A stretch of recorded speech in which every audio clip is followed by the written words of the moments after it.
Picture this. It's the 2006 U.S. Open.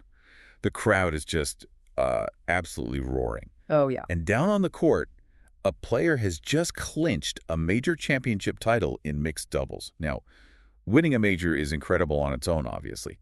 But here is the mind-boggling part. Right. This player is just 1 month shy of her 50th birthday. It's just wild. Yeah, and she isn't playing on some, ceremonial senior tour. This is the absolute highest level of professional sports. And she is holding up a trophy 32 years after she won her very first major championship. It's an image that it completely shatters our conventional understanding of athletic longevity. You look at that moment and it almost feels, biologically impossible. But with Martina Navratilova, the impossible is kind of just her baseline. And that's our mission for today's deep dive. We are going to extract the human story behind her towering statistics. Which are massive, yeah. Right. We're going to explore how a young defector from behind the Iron Curtain revolutionized an entire sport, utterly dominated the record books, and then, transformed into one of the most outspoken, uncompromising, and polarizing activists in modern history. Because this is a story that goes so far beyond tennis. Exactly. Whether you are a diehard sports fan or you are just fascinated by people who stubbornly refuse to compromise who they are, Navratilova's life is a masterclass in relentless reinvention. It's about what happens when you decide that the limits everyone else accepts simply, do not apply to you. Okay, let's unpack this starting from the very beginning.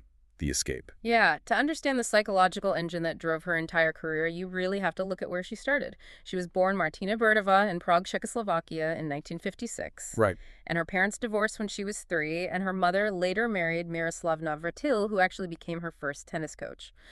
Martina added the feminine suffix "ova" to his name, becoming Navratilova. And she was a prodigy from the jump, right? She was out there hitting a tennis ball off a concrete wall at just 4 years old. Yeah, 4 years old. By 15, she had won the Czechoslovakia National Tennis Championship. But as her talent grew, so did the friction with her home country's communist regime. And in 1975, everything comes to a head. It really does. She's at the U.S. Open, just 18 years old. She loses in the semifinals to Chris Evert, but what she did next was arguably the most consequential move of her life. Yeah. She walked out of the tournament, went straight into the offices of the Immigration and Naturalization Service in New York City, and just announced she was defecting to the West. The gravity of that decision really cannot be overstated. By defecting, she was immediately stripped of her Czechoslovak citizenship. I try to put myself in her shoes. Yeah. Imagine you're an 18-year-old just moving out of your parents' house to go to college. Right, which is scary enough. That's terrifying on its own. But Martina wasn't just moving out. She was intentionally severing herself from her entire country, fully aware that she might never, ever be allowed to see her family again. And she was doing all this while trying to compete on a global stage. If we connect this to the bigger picture, her defection wasn't merely a geographic relocation, it was a profound psychological severance. She realized that the Soviet bloc system was a ceiling on her potential. To achieve what she believed she was capable of, she had to trade the safety of her homeland for total, unmoored physical freedom. She walked into that INS office and effectively orphaned herself for the sake of her potential. Wow. And she got her green card within a month, eventually becoming a U.S. citizen in 1981. But escaping the Iron Curtain only gave her geographic freedom. To achieve total freedom on the tennis court, she had to look inward. She realized she was going to have to completely rebuild her own body. And the catalyst for that rebuild was actually a pretty devastating humiliation. Yeah, we have to talk about 1981. Amelia Island. She plays Chris Evert in the finals on clay. And Evert beats her 6-0, 6-0. A double bagel. Yeah. In professional tennis, getting double bageled is the ultimate public dismantling. For a player of Navratilova's caliber, it was an existential wake-up call.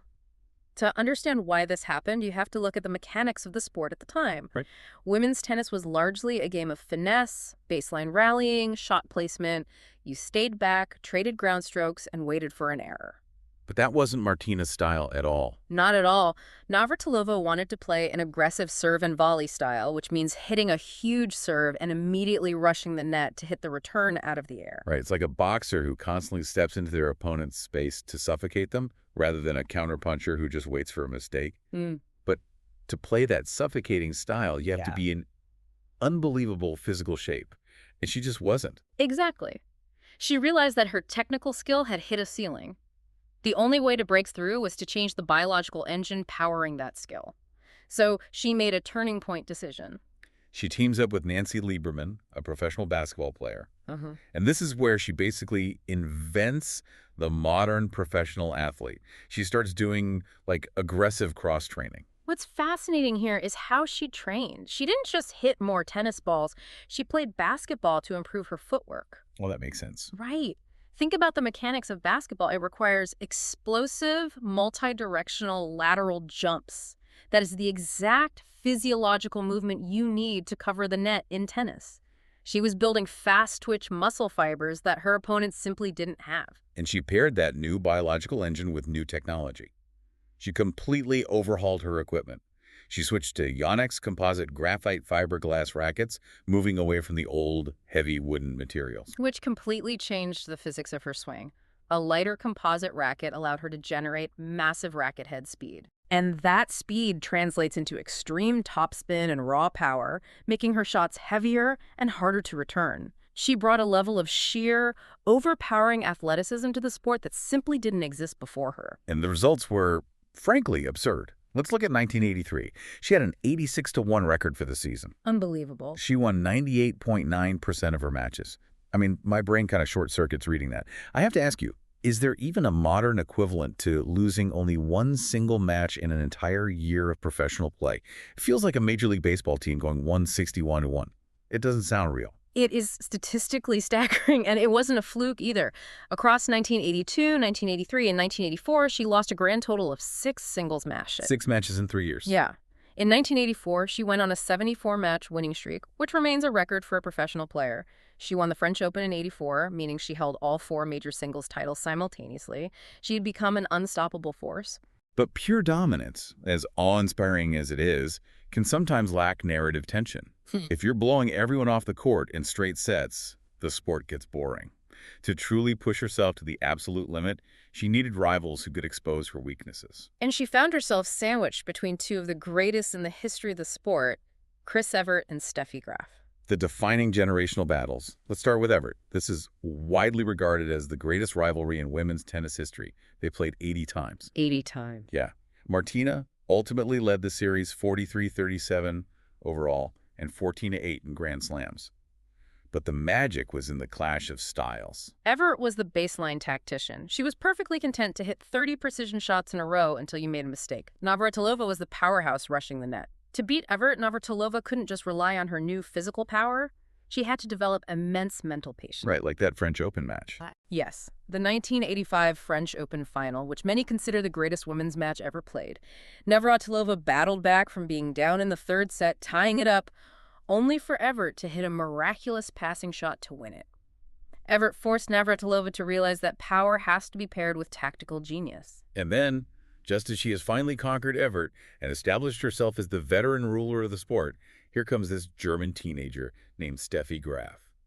I just love the emotional whiplash of this transition. Martina goes from being the hungry challenger trying to dethrone Evert to being the established queen desperately trying to fend off a 17-year-old phenom. It required an entirely new tactical evolution. Look at the 1986 U.S. Open semifinal. Navratilova is facing this young, incredibly powerful Graf. It was an epic that stretched over 2 days. Wow. Yeah, Navratilova had to save 3 match points to eventually win it in a 3rd set tiebreak. Graf had a booming forehand that rivaled Martina's own power, meaning Navratilova couldn't just physically overwhelm her anymore. She had to outthink her. Graf eventually took over the #1 ranking and dominated the late 80s. But Martina never just rolled over. She beat Graf in straight sets, the 1987 Wimbledon and U.S. Open finals. She adapted her game to survive 2 completely different eras of tennis. But having to survive those public gladiatorial battles on the court mirrored a much deeper, hidden battle she was fighting off the court. Yes, the 1980s forced her to navigate unprecedented personal vulnerability. Here's where it gets really interesting. In 1981, very shortly after officially becoming a U.S. citizen, she gave an interview to the New York Daily News where she came out as bisexual. though she later re-identified as homosexual. Right. She actually asked the reporter not to publish it until she was ready, but they ran the story anyway on July 30th, 1981. You really have to place yourself in the historical context of 1981 to grasp the weight of this. Coming out at the absolute height of her career carried massive professional and financial risks. Huge risk. Corporate endorsements could and often did vanish overnight. But she refused to retreat into the closet. She lived her life openly. She went on to have several long-term public relationships, eventually marrying Julia Lemigova in 2014 after proposing to her on the Jumbotron at the U.S. Open. That proposal is such a beautiful full-circle moment. But her vulnerability wasn't just about her sexuality. It was also her physical health. In 1982, right in the middle of her dominance, she contracted an acute case of toxoplasmosis, which is a parasitic infection that essentially saps all your energy and causes intense muscle aches. For an elite athlete whose entire game relies on explosive physical power, it's like having your battery completely drained. It cost her a U.S. Open run. And then, in 1985, her vision started to deteriorate, and she had to start wearing glasses on the court. And those glasses became instantly iconic. Here was this seemingly invincible athlete, someone who had rebuilt her body to overpower the game itself, and suddenly she's out there in spectacles. Yeah. It shattered the myth that she was some sort of machine. It ironically made her seem more human, more relatable. And that human vulnerability only deepened later in life. She survived a battle with breast cancer in 2010. Then, in January of 2023, she received a terrifying dual diagnosis of throat cancer and breast cancer. Thankfully, after preventive radiation, she announced she was cancer-free by March of that year. If you think about the trajectory here, surviving deadly illnesses and publicly navigating her sexuality fundamentally altered her relationship with public opinion. Once you have stared down losing your homeland, losing your health, and risking your entire career to live authentically, a public relations backlash doesn't really scare you. Right. If you can survive all that, why on earth would you keep quiet about anything? Which naturally paved the way for her next chapter, becoming an outspoken activist and, quite frequently, a lightning rod for controversy. Navratilova has never shied away from using her platform to voice fiercely held political and social opinions. She regularly dives headfirst into highly charged cultural debates where most public figures would stay completely silent. Let's look at the shape of her activism. In the 1990s, she was a fierce advocate for gay rights. She even participated in the 1992 lawsuit against Colorado's Amendment 2, which is a ballot proposition designed to prevent sexual orientation from being a protected class. At the same time, she never lost her anti-communist fire, regularly speaking out against the Soviet bloc structure she had fled. But she was equally willing to aim that critical lens at her adopted country. In 2002, during the George W. Bush administration, she gave an interview to a German newspaper. She heavily criticized the U.S. for what she saw as the centralization of government power, the manipulation of public opinion, and a political system driven solely by money at the expense of health and morals. And that led to a highly publicized clash on CNN. Connie Chung interviewed her, called her remarks un-American and unpatriotic, and explicitly told her that if she didn't like it here, she should go back to Czechoslovakia. Now, I'm looking at this clash and I'm genuinely surprised. Most athletes in 2002 backed down and apologized when accused of being unpatriotic, just to protect their sponsorships. I have to ask, based strictly on the sources, does Martina ever back down when she faces intense public backlash? She doesn't. Because of that exact psychological framework we've been tracking, she didn't blink. She responded to Connie Chung by arguing that she was speaking out exactly because she loved the country. She felt she had the freedom and the obligation to protect its rights. She doesn't view pushback as a reason to retreat. She views it as a reason to dig in deeper. That dynamic is incredibly clear in perhaps her most complex and heavily debated activism in recent years, her stance on transgender athletes. It is a profoundly polarizing issue. Navratilova has become a highly vocal critic of allowing transgender women to compete in women's elite sports. Her stance here has been incredibly specific. She argues that allowing trans women to compete against cisgender women ignores biological advantages, and she has publicly referred to trans women in female sports as failed male athletes. Now, this has drawn intense pushback from LGBTQ advocacy groups. Following a 2019 article she wrote, the group Athlete Ally removed her from their advisory board. They stated her comments were transphobic and based on a false understanding of science. But again, she doesn't retreat. In 2019, she did apologize for using the word cheating to describe trans athletes, calling for a debate based on science rather than emotion. She participated in a BBC documentary where she interviewed trans athletes and researchers. Okay. She concluded that while she recognized the immense difficulties trans people face in society, she firmly believed more research was needed to ensure elite sports remain a biologically level playing field. And she has continued to take hardline actions on this front. In 2020, she signed a letter supporting an Idaho law banning trans women student athletes from female sports. In 2023, she supported a boycott of Nike because of their corporate sponsorship with Dylan Mulvaney, a transgender woman. And during the 2024 Olympics, she repeatedly condemned the International Olympic Committee for allowing Algerian boxer Imani Khelif to compete, based on Navratilova's belief that Khelif is male. This raises an important question about how she navigates public discourse today. When confronted with intense backlash, whether from a national news anchor or from modern advocacy groups pulling her from their boards, her pattern is deeply consistent. Right. It seems like she treats these public debates not as PR crises to be managed, but as tennis matches to be won. She applies the exact same relentless, combative energy to her cultural opinions that she applied to playing Chris Evert. She stands her ground. She forms policy working groups, writes op-eds, and engages directly with her critics. It's that unyielding nature. It absolutely makes her a massive lightning rod off the court. But you can't help but realize it is the exact same psychological mechanism that allowed her to shatter records on the court well into her middle age. Which brings us to her long goodbye from the sport and her ultimate legacy. When most players see their physical skills decline in their early 30s, they gracefully step away. Navratilova retired from full-time singles competition in 1994 at the age of 38.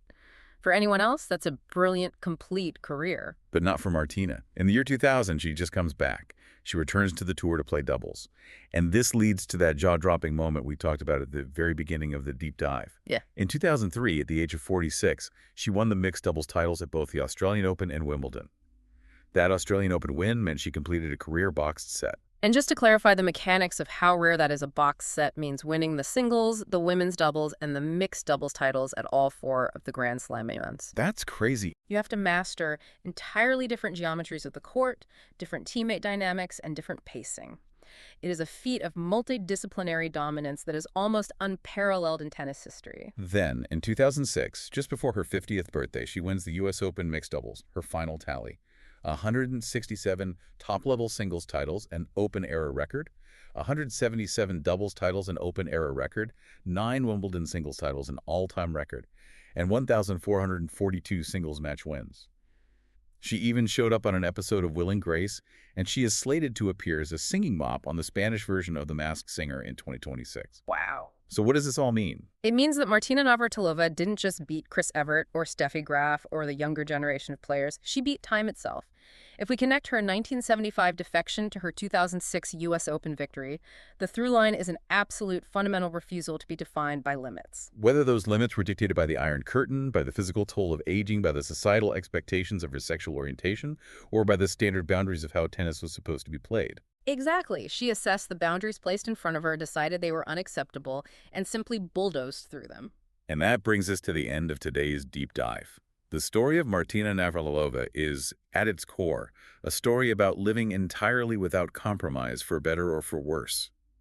She transformed from a frightened but determined young defector into an untouchable, fiercely independent record holder. It is a remarkable life of relentless reinvention. But as we wrap up, we want to leave you with a final thought to mull over, based on everything we've explored today. Did her combative, uncompromising nature, the very psychological armor that made her an unstoppable force and a pioneer on the tennis court, make it absolutely inevitable that she would eventually become a polarizing figure off of it? When a person's superpower is their absolute refusal to yield, can you ever truly separate the relentless athlete from the relentless activist? It's a fascinating paradox to consider. Think back to that image from 2006, the woman holding the trophy at nearly 50 years old. That victory wasn't just a testament to her tennis skills. It was the ultimate proof of a will that simply refuses to bend. Thanks for joining us on this deep dive. Keep questioning the stories behind the legends, and we'll catch you next time.